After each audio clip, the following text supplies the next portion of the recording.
Good morning.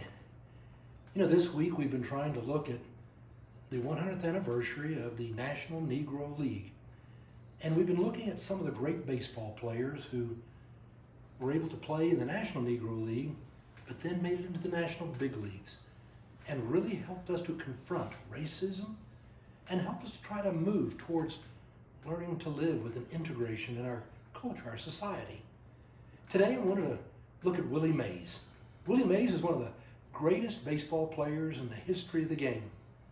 He was someone who was drafted by the Giants, the New York Giants, and when they brought him to New York, he was heard saying, "Say what?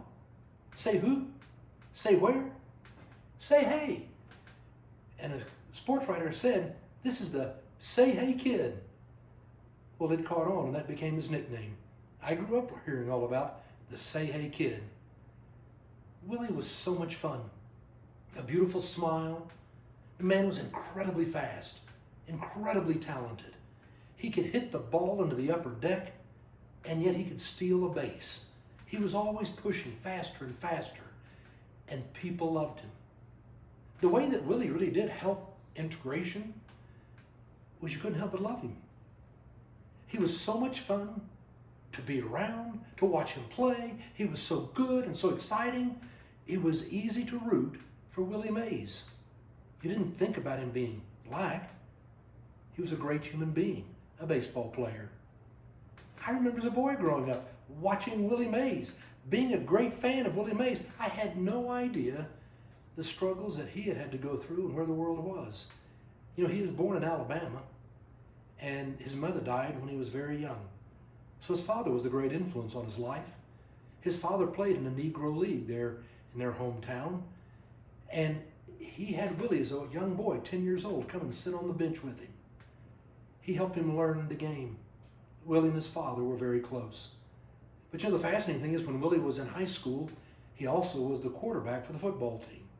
And he was an incredible quarterback. In fact, he liked to say, "I was a better football player than I was a baseball player." But there were no black quarterbacks playing, and I knew my future had to be in baseball. And that was in the Negro Leagues. When he was 16 years old, he actually got a contract to play for the Chattanooga Choo-Choos. And then he got on to the Birmingham Black Barons.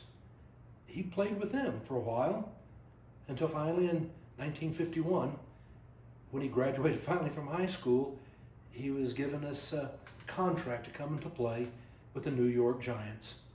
One of the early people to have played in the Negro League as well then as in Major League Baseball. And he was great, and people loved him. He had his very famous basket catch. He would catch it down near his stomach. He felt he could throw quicker that away. Now, he was the kind of guy who really helped people love baseball and stop thinking about race. But I think my favorite story of Willie Mays is that Don Sutton, who was a great pitcher, tells how Don Drysdale had told him, when Willie Mays comes to the plate, you got to come high and hard, knock him down. That way you get him back away from the plate. Well, Willie came to the plate first time Don Sutton was facing him, and he got 2 strikes on Willie, and he thought he was going to bear down, so he came in high and hard, knocked Willie down. Didn't hit him, but just made him really fall out of the batter's box. Got right back up, and then he hit a double. He now was on second base. There was a wild pitch. The catcher was going for it. Don Sutton had to come to home plate to cover the plate for the catcher to try to throw the ball. Willie was so fast, he not only went to third, he rounded third and he came from home. It was going to be close, and Don was there to cover the plate. And Willie came in sliding cleats high, had him dead to rights. And then he pulled down his cleats and went into a side slide and didn't hit Don, and he scored. He was safe at home. He got up and looked at Don and said, "I had you, dead to rights. I didn't do it. You think about it next time when you come in high and hard." And Don said, "I never forgot it, and I never came in high and hard again." Willie lived the golden rule. treat someone the way you'd want to be treated. He could have cleated Don. It really would have hurt him. It was all legal and fair, could have taken him out. He chose not to do it. How would I want to be treated? That's how he treated others. Maybe if you and I would simply live with that golden rule, we would all do away with segregation, racism, prejudice. Just treat other people the way you want to be treated. This week we have been looking at men who did that. People who rose above how they were being treated and treated others in a respectful and kind way. We've looked at Jackie Robinson, how he did it. Satchel Paige, 42 years old, a rookie, and what an amazing man he was. And Hank Aaron, who became the greatest home run hitter ever. And Willie Mays. Men who should inspire us all about how to live life and to treat one another.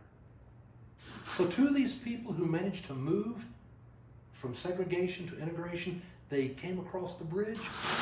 We tip our hat to them, but we also remember all those people who helped to build that bridge who never got to make the trip.